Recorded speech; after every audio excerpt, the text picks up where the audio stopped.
चलिए शुरू करते हैं भाई हैं। और अपना ऐप रेडी हो चुका है, आज इंस्टॉल हो जाएगा। आज से आपको उसमें असाइनमेंट भी मिल जाएंगे, थोड़ी थ्योरी भी मिल जाएगी, और है ना। और उसका मैं नंबर भी आपको व्हाट्सएप करूँगा या मैम से मैसेज कराऊँगा। चलिए शुरू करते हैं भाई। क्लास 12 हम लोग पढ़ रहे थे टेंजेंट एंड नॉर्मल। असाइनमेंट भी उसकी मेल आपको हो जाएगी दोपहर 1 बजे तक। शुरू किया गया तो टेंजेंट नॉर्मल की क्वेश्चन, उस पर 3 क्वेश्चन, ठीक है। आपके पास बोर्ड की बुक होगी, उसके भी क्वेश्चन कर सकते हो, और ना आए तो आप डायरेक्ट पूछो। उसमें हमारा अगला topic intercepting angle.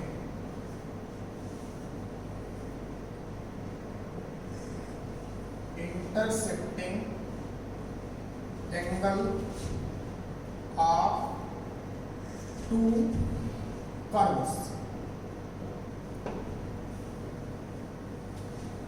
Intercepting angle of 2 curves. तो समझे पहले इंटरसेप्टिंग एंगल का मतलब क्या होता है। चलो लिखे देता हूं, या आप लोग लिखें। Means angle between tangents, means angle between tangents at their intercepting point. देखा, फिर से रिपीट करता हूं। Intercepting angle of 2 curves, 2 curve given होंगे, उसका मतलब क्या होगा। एंगल बिटवीन टेंजेंट्स, ठीक, angle between tangents of the curves at intercepting point. जैसे देखें, एक कर्व हमारे पास ही है, कोई भी कर्व, और दूसरा कर्व हमारे पास ही, चलो नाम भी दे देते हैं। ये मान लेते हैं y = f(x), और ये y = g(x). जरूरी नहीं कि ये फंक्शन ही हो, है, आपको पता है इक्वेशन भी हो सकते हैं। इन दोनों कर्व का इंटरसेप्टिंग पॉइंट पूछा, 2 से 3 बार आईटी वाला क्वेश्चन कर चुका है। देखते हैं, तो हमें क्या करना है, जहां पे दोनों कर्व एक दूसरे को इंटरसेक्ट करना है, सबसे पहले हम उस पॉइंट के कोऑर्डिनेट निकालेंगे। सबसे पहला काम क्या होगा कि हम पॉइंट P के कोऑर्डिनेट निकालेंगे, फिर आसान है। अब टेंजेंट, इस कर्व की टेंजेंट ऐसे होगी, ये टेंजेंट, और इस कर्व की टेंजेंट ये रही। मान लेते हैं इनकी नेमिंग देते हैं T1 और इसका T2। तो जो इनके बिटवीन एंगल है, ये एंगल हमें फाइंड आउट करना है, एंगल बिटवीन टेंजेंट्स। अब टेंजेंट्स होते क्या है, लाइंस, यानी कि हमें angle between lines find out करना है। और एंगल बिटवीन लाइंस हम लोग कैसे फाइंड आउट करते हैं कि अगर उन दोनों लाइंस के बिटवीन एंगल थीटा है, तो थीटा की वैल्यू हम लोग याद करिए, tan of theta = m2 minus m1 upon 1 plus m1 m2 का मॉड्यूलस। ऐसे ही फाइंड आउट करते हैं, याद आया कि नहीं। एंगल बिटवीन 2 लाइंस थीटा होता था, तो उन लाइंस के बिटवीन जो एक एंगल बनता था, एक्यूट एंगल है, यानी कि इंटरनल एंगल, उसकी वैल्यू हम लोग इस रिलेशन से निकालते थे, ठीक है। तो चले, थीटा ऐसे निकालते, जो क्या होता था, इंटरनल एंगल बिटवीन लाइंस, यही करना है। अब हमें लाइंस की स्लोप पता चल जाए या टेंजेंट की स्लोप पता चल जाए, तो जब कोई पॉइंट किसी कर्व में लाई करता है तो स्लोप ऑफ टेंजेंट क्या होती है, dy बाई dx। क्लियर हो गया, बहुत आसान है। अच्छा देखें तो पूरा वर्किंग रूल है, कैसे कैसे करेंगे। पहला point, first we find out intersecting point.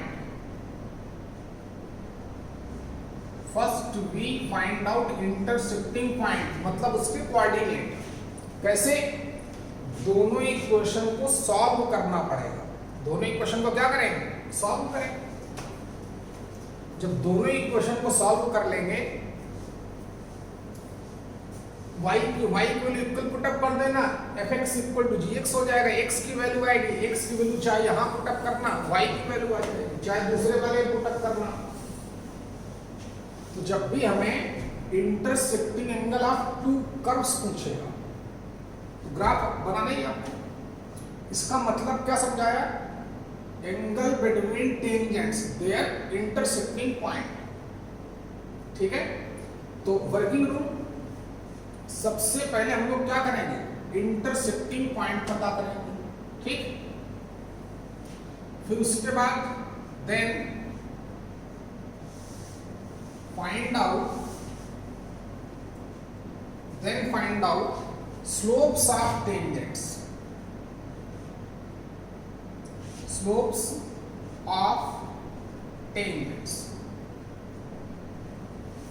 ठीक, ऑफ the given curves,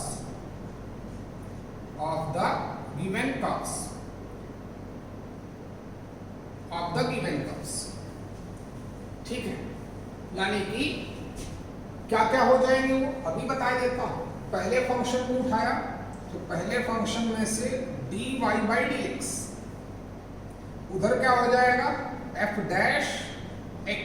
देखिए किस पर पता करना है, एट पॉइंट P पर, जो हमारा x1, y1 आएगा, इंटरसेक्टिंग पॉइंट। सबसे पहले हमें इसी को फाइंड आउट करना है, तो ये क्या आ जाएगा, एट P लिख दूं, x1, y1, इसको मान लेते हैं m1। ठीक, सिमिलरली दूसरे वाले कर्व को उठाएंगे, वहां से dy बाई dx पता करेंगे। dy by dx at P x1, y, कितना आएगा वो, g डैश, जो सेकंड वाला फंक्शन है या इक्वेशन है उसको डिफरेंशिएट करेंगे और dy बाई dx की वैल्यू फाइंड आउट करेंगे। इसको क्या नाम दे देंगे, m2। अब रही बात उन दोनों टेंजेंट्स के बिटवीन एंगल, तो ये रहा फार्मूला। फिर तीसरा पॉइंट, देयरफॉर इंटरसेक्टिंग एंगल या इंटरनल, चलो लिख देता हूं, इंटरसेक्टिंग एंगल, वो भी कौन सा, एक्यूट एंगल, यानी कि greater than 0 and less than 90 वाला। ठीक, intersecting angle of the curves, कौन सा, ये एक्यूट एंगल, इंटरनल एंगल बोल सकते हैं। कैसे निकाला जाएगा, ये रहा फार्मूला, दोबारा से लिख देता हूं, is given by the relation tan theta equal to, theta निकालना है, रिलेशन का यूज करेंगे, tan theta equal to m2 minus m1। m2 क्या है, g dash x at p minus m1 कितना है, f dash at p divided by 1 plus, दिख रहा है m1 m2, यानी कि g dash x at p into f dash x at p, और इसका मॉडुलस न्यूमेरिकल, p छूट रहा है, कोई बात नहीं। tan theta equal to g dash, ये फार्मूला है, एंगल बिटवीन टू लाइंस कैसे निकालते हैं, अगर उनकी स्लोप पता है तो m2 माइनस m1 अपान 1 प्लस m1 इंटू m2। अब इंटरसेक्टिंग एंगल का मतलब क्या है? उनकी टेंजेंट्स बिटवीन एंगल। टेंजेंट्स भी होते हैं लाइन, तो टेंजेंट्स के लिए स्लोप चाहिए, क्योंकि एंगल बिटवीन लाइन किस पे डिपेंड करता है? स्लोप पे। अब स्लोप कैसे निकालें? तो सबसे पहले इंटरसेक्टिंग पॉइंट पता किया जाएगा, फिर उसके बाद स्लोप साथ टेंजेंट पता की जाएगी, फिर जो इंटरनल एंगल होगा थीटा वो इस रिलेशन से निकाला जाएगा। एंड इसीलिए ये हमारा खत्म होगा। इस रिलेशन का यूज करके हम लोग internal intercepting angle find out कर सकते हैं, ठीक। एंड ऑब्ट्यूज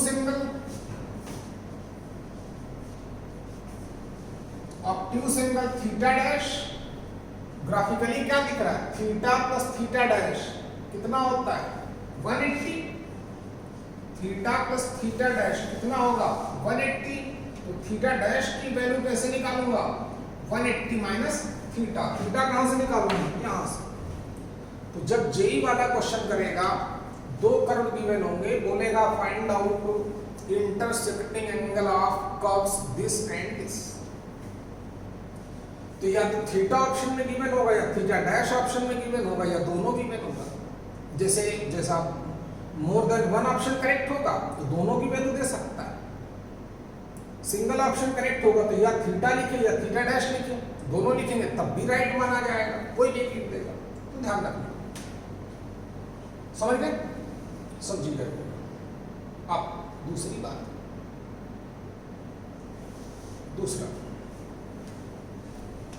दूसरे पॉइंट, इसमें भी कम से कम 2 बार आईटी वाला क्वेश्चन कर चुका होगा। देखते हैं क्या, हटाता हूं, आप बैक करके नोट कर लेना।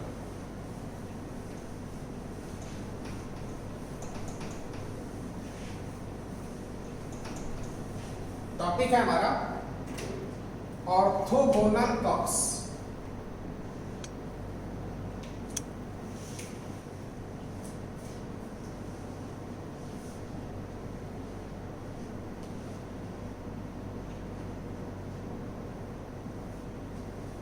याद करिए सर्कल पढ़ाया था, तो ऑर्थोगोनल सर्कल याद करें। कब बोलते हैं?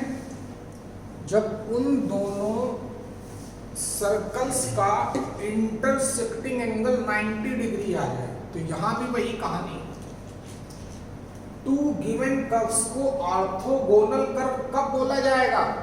इफ देखें कर्व्स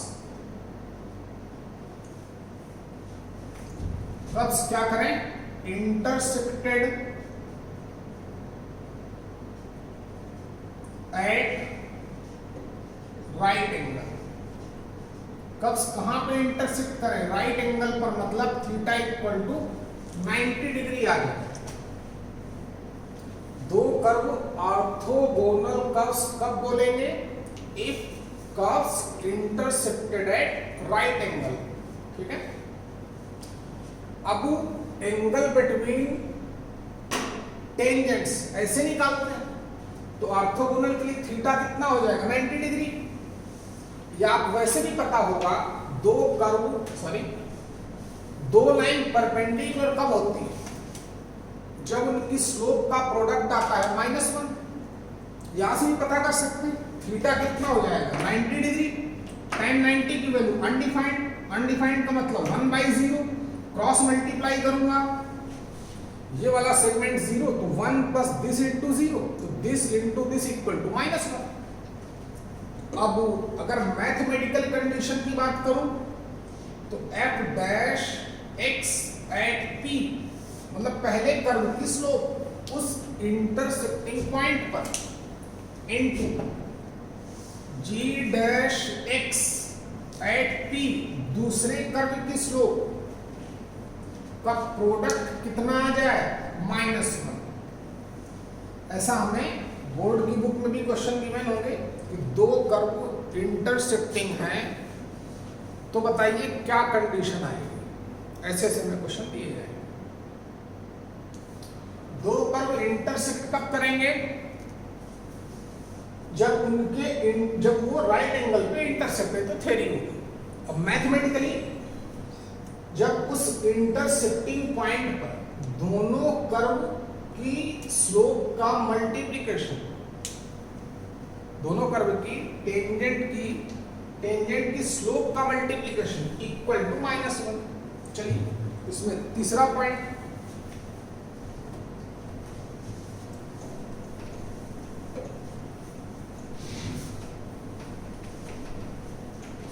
पहला पॉइंट इंटरसेक्टिंग एंगल कैसे निकालते हैं? ये रहा रिलेशन। कर्व ऑर्थोगोनल कब होते हैं? जब उस इंटरसेक्टिंग पॉइंट पर दोनों कर्व की टेंजेंट की स्लोप का प्रोडक्ट -1 आ जाए। दूसरा, curves touches each other. Curves एक दूसरे को टच कब करेंगे? टच करने का मतलब ऐसा, ठीक है, टच करने का मतलब ऐसा। अगर टच करेंगे तो सबसे पहले हम लोग पॉइंट ऑफ कांटेक्ट निकालेंगे। Point of contact, point of contact solve करना है, दोनों का कॉमन पॉइंट है, से इंटरसेक्टिंग पॉइंट निकालेंगे। वैसे ही हम लोग पॉइंट ऑफ कांटेक्ट भी निकाल लेंगे। अब मैं इस कर्व की टेंजेंट निकालूं, चाहे सेकेंड कर्व की टेंजेंट निकालूं, दोनों टेंजेंट आइडेंटिकल है कि नहीं? दोनों एक ही टेंजेंट। जब टेंजेंट आइडेंटिकल है तो ऑब्वियस उन दोनों टेंजेंट्स की स्लोप भी इक्वल होगी। तो यही मैथमेटिकल हमारा कॉन्सेप्ट होगा। अब उस समझ में आ गया? अच्छा, तो पहले कर्व की slope f dash at p equal, line parallel कब होती है? यहाँ तो आइडेंटिकल है, स्लोप इक्वल होती है कि नहीं? तो पहले कर्व की टेंजेंट की स्लोप और दूसरे कर्व की टेंजेंट की स्लोप, दोनों को इक्वल पुटअप कर देना है।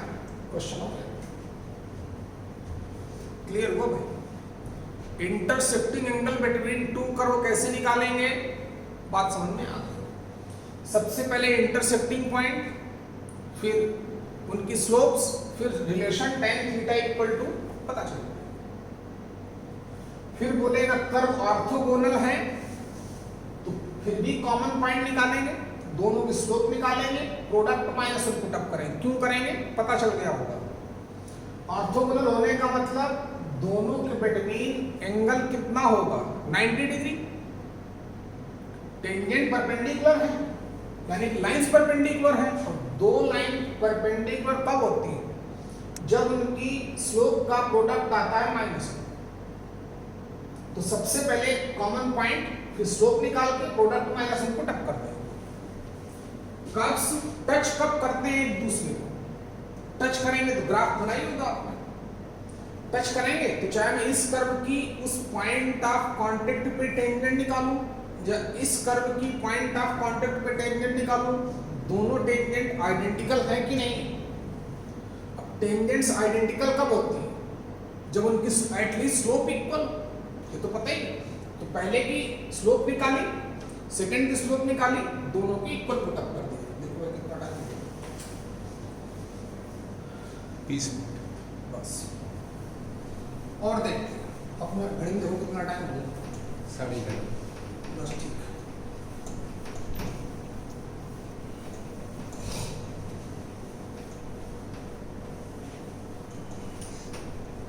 एक क्वेश्चन करते हैं, फिर आगे बढ़ते हैं। ये चलो क्वेश्चन करते हैं। इसमें आपका टेंजेंट नॉर्मल में एक कॉन्सेप्ट और बचा है, सिर्फ एक, कि length of tangent, length of सब टेंजेंट, सब नॉर्मल, ये बताना है, बस टॉपिक खत्म। अब लेक्चर तुम्हारे फ्रीक्वेंटली आएंगे हैं, कुछ हमारे ऐप बनवा रहे थे हम लोग, ऐप की वजह से ही थोड़ा डिले हो रहे थे आप। देखते हैं भाई, काम शुरू करते हैं। क्वेश्चन ही करें, देख चलिए। जैसे जे का क्वेश्चन है, क्वेश्चन पूछा गया हमसे कि इंटरसेप्टिंग एंगल, क्वेश्चन आप लिखें या मैं लिख देता हूं।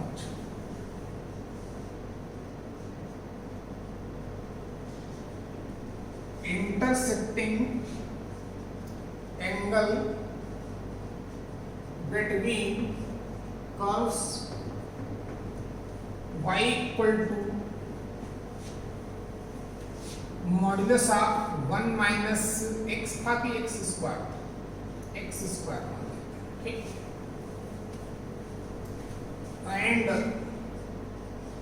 y equal to modulus of X square minus 3, intercepting angle of the curve y equal to this and this,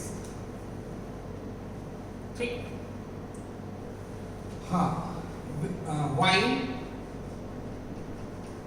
x greater than 0, x positive. Intercepting angle दोनों कर्व के बिटवीन पता करना है, ठीक। हमें पता नहीं कर्व कैसा ग्राफ बनेगा, कोई मतलब नहीं।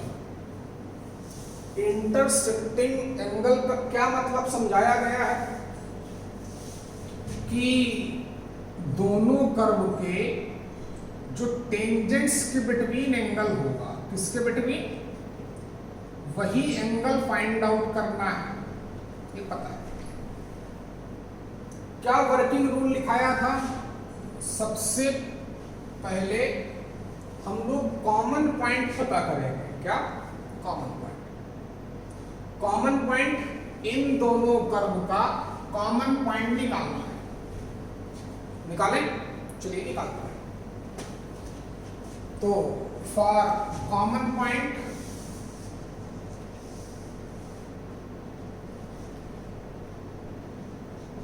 fx और gx को इक्वल पुटअप कर देंगे, दोनों के left equal right equal put up करते हैं, टाइम बिल्कुल नहीं खराब करता। तो modulus of 1 minus X square equal to modulus of X square minus 3 हो गया, ठीक। चलिए अब इसको ऐसे सॉल्व करें।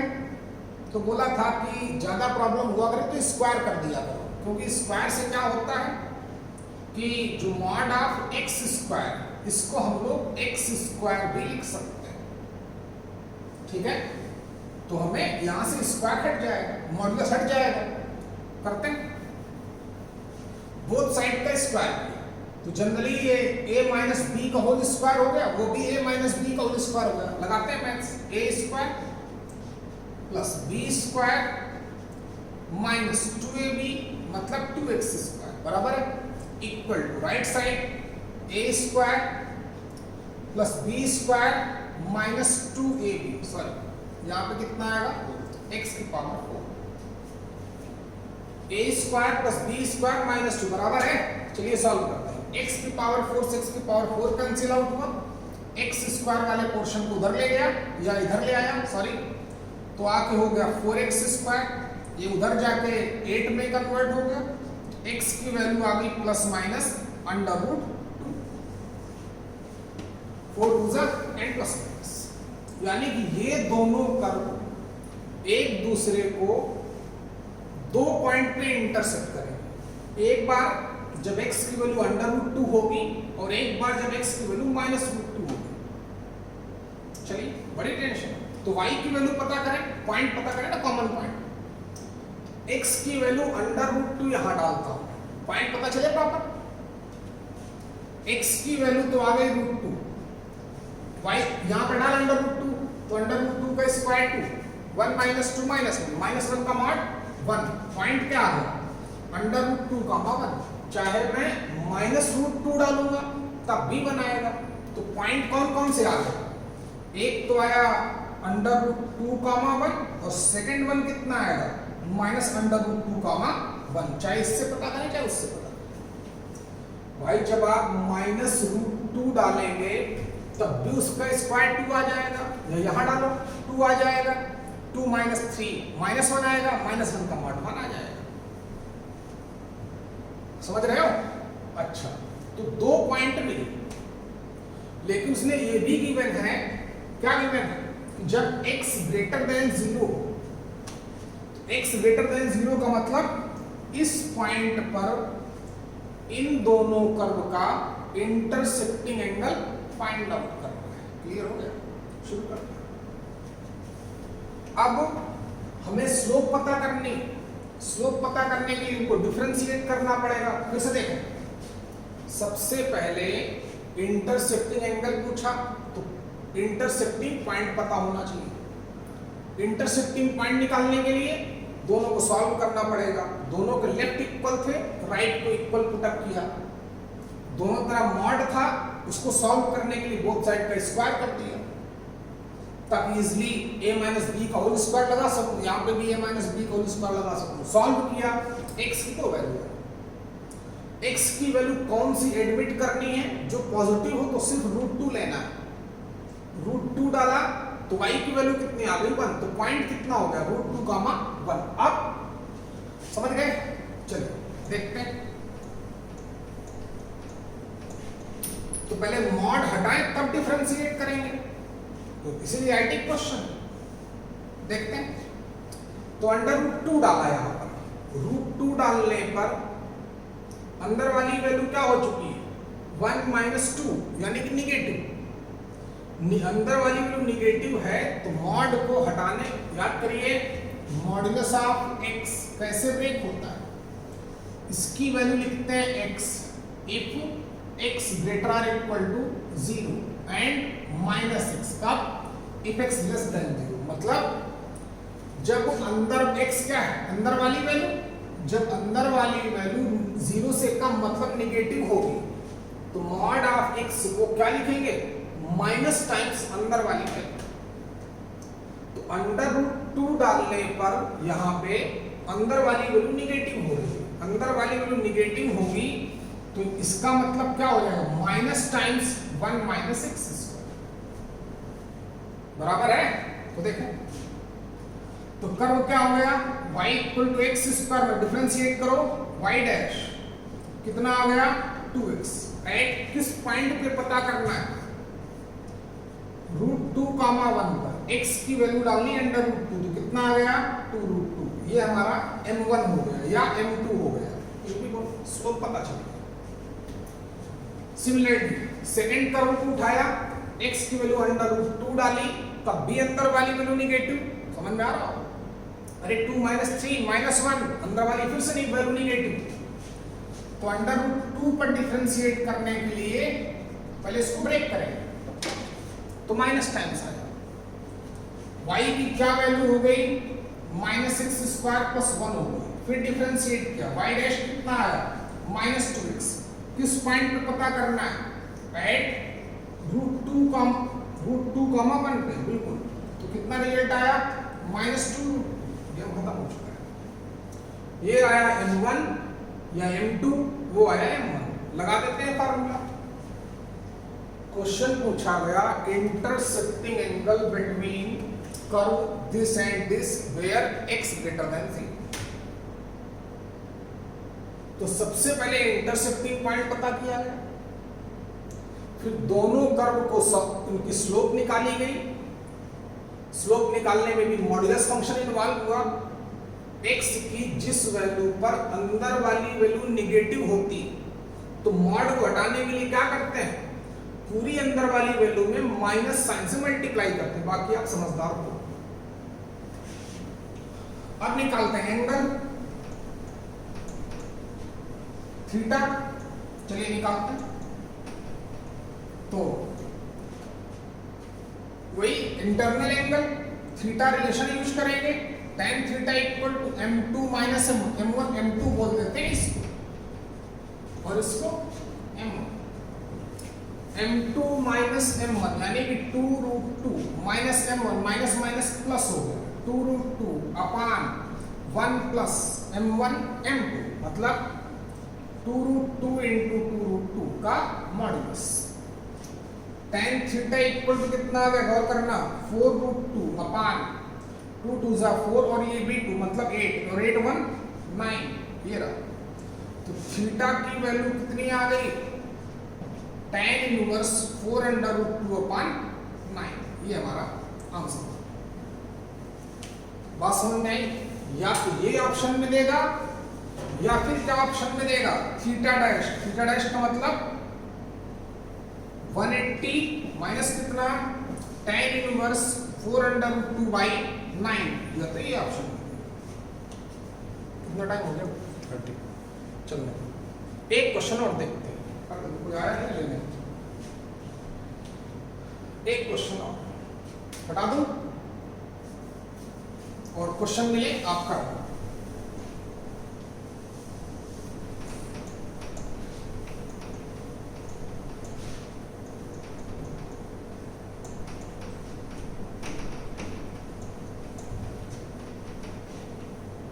ये बहुत ही इंपॉर्टेंट क्वेश्चन है, आप देखिए, ये भी जेईई का क्वेश्चन है कि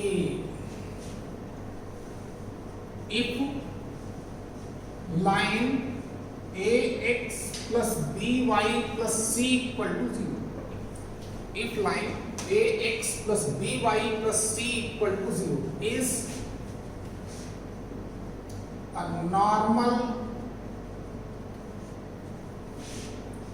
to the curve,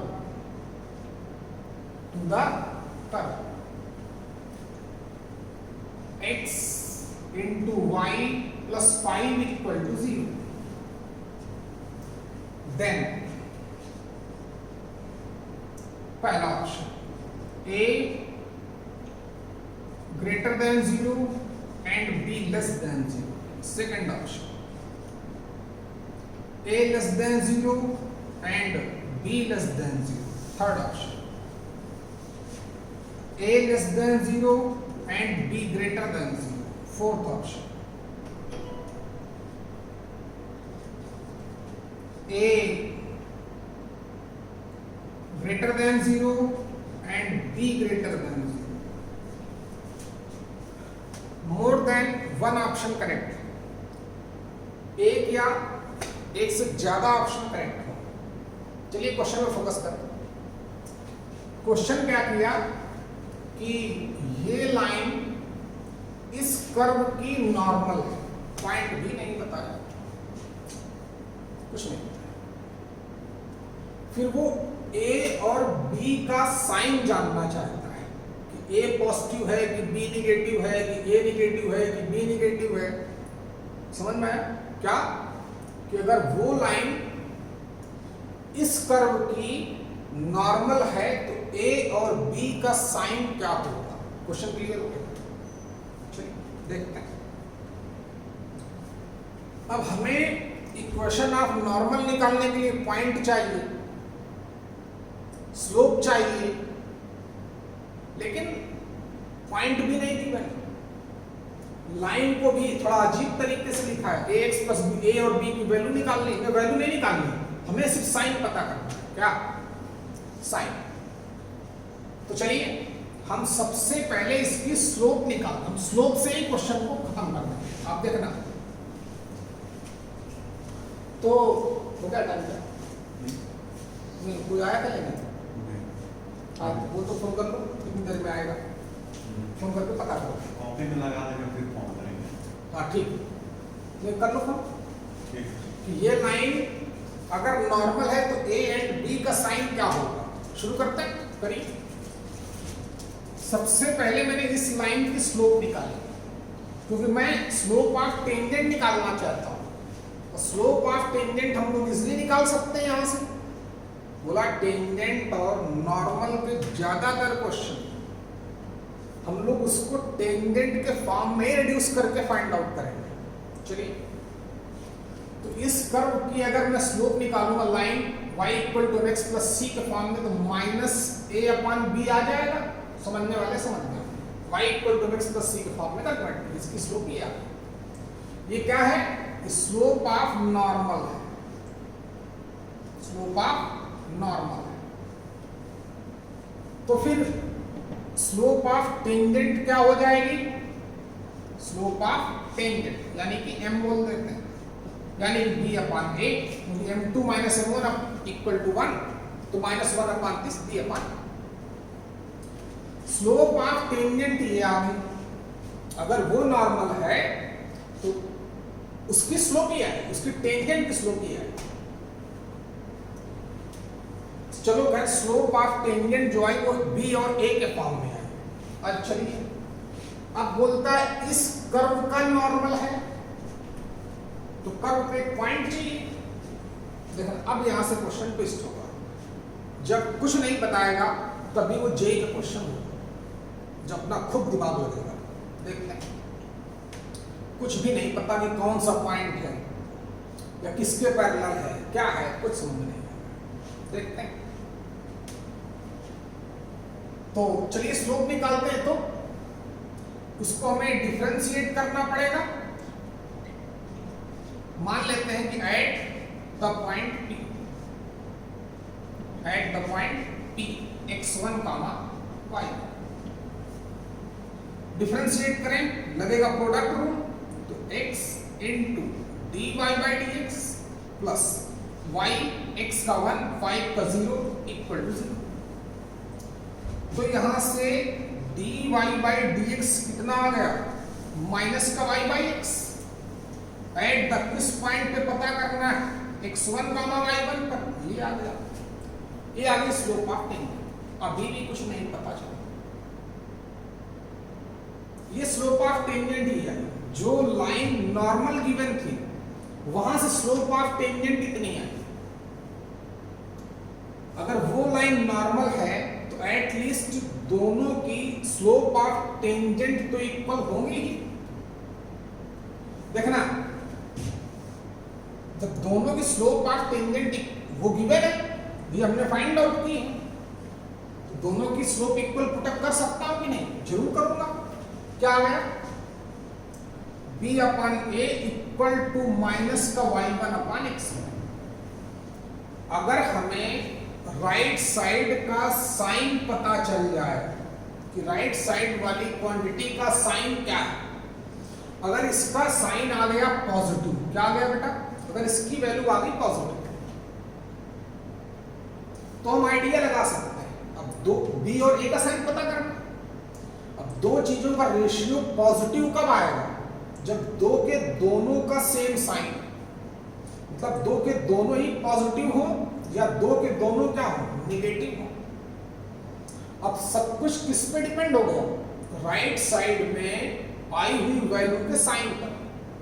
अगर इसका साइन नेगेटिव आ गया तो दो न्यूमेरिकल वैल्यू का रेशियो नेगेटिव कब आता है, जब दो के दोनों का साइन अपोजिट हो। अगर ये पॉजिटिव हो तो ये नेगेटिव हो, ये पॉजिटिव हो तो ये नेगेटिव हो। क्लियर हुआ कि नहीं, तो फिर से देखते हैं। क्वेश्चन पूछा गया, अच्छा क्वेश्चन है कि अगर ये लाइन इस कर्व की नॉर्मल है तो इन चारों ऑप्शन में से कौन सा राइट ऑप्शन है, यानी कि ए और बी का साइन के बारे में पूछा गया है। तो हमने क्या किया, ज्यादातर क्वेश्चन में टेंजेंट के फॉर्म में रिड्यूस करके फाइंड आउट करता हूं, तो स्लोप ऑफ नॉर्मल निकाली, इसलिए स्लोप ऑफ टेंजेंट ये हो गई। कर्व पे स्लोप ऑफ टेंजेंट निकाली, ये आ गई, दोनों की इक्वल पुटअप कर दिया। अब हमें अब थोड़ा आइडिया लग गया होगा कि अगर हमें इसका साइन पता चल जाए तो हम राइट ऑप्शन को टिक कर सकते हैं। समझिए कैसे मैच चल रहे। अब इसका साइन कैसे पता चले, तो देख पॉइंट हमने कहां माने थे, पॉइंट हमने कर्व में माने थे कि नहीं, तो कर्व की इक्वेशन को सेटिस्फाई करेंगे। लिख देता हूं, point lies on the curve, point on the curve, इसलिए सेटिस्फाई करेंगे, यानी कि x1 इंटू y1 की वैल्यू क्या आ गई, -5। कुछ समझ पाएगा, x1 इंटू y1 का जो प्रोडक्ट है वो निगेटिव, क्या है, x1 इंटू y1 का प्रोडक्ट क्या है, निगेटिव। निगेटिव आने का मतलब x1 और y1 दोनों का साइन क्या है, दोनों का साइन है अपोजिट। दो चीजों का प्रोडक्ट निगेटिव क्या इंडिकेट करता है कि दोनों का साइन अपोजिट होगा कि नहीं। जब x1 और y1 का साइन अपोजिट होगा तो y1 अपन x1 ये भी निगेटिव आएगा। जब y1 अपन x1 निगेटिव है, क्यों? क्योंकि दोनों का साइन अपोजिट है। कैसे पता चला? क्योंकि point on the curve satisfy कराएगा। दोनों का प्रोडक्ट आया -1। दो चीजों का प्रोडक्ट निगेटिव आने का मतलब दोनों का साइन अपोजिट है। तो जब दोनों के साइन अपोजिट है तो y1 अपान x1 निगेटिव आएगा कि नहीं आएगा? ऑलरेडी निगेटिव लिखा है, तो निगेटिव किसमें कन्वर्ट हो गया? पॉजिटिव में कन्वर्ट हो गया। समझ गए हो क्या? तो फिर b अपान a क्या आ गया? वो पॉजिटिव आ गया। अब दो चीजों का रेशियो पॉजिटिव कब आता है? जब दो के दोनों का साइन क्या हो? सेम। समझ में आया? तो ऐसा देखेंगे जब a और b दोनों का साइन सेम है। पहले वाले में a positive b negative, wrong. Second वाले में a negative b negative, right. दोनों निगेटिव है तो रेशियो पॉजिटिव आएगा कि नहीं आएगा? यहां पर a positive a negative b positive, wrong. a positive b positive, yes. तो कौन कौन से ऑप्शन सही हो गए? सेकंड एंड फोर्थ, दो ऑप्शंस पे ठीक। अगली क्लास आपको इसके मिलते अगले दिन मिल जाएगी। चलिए।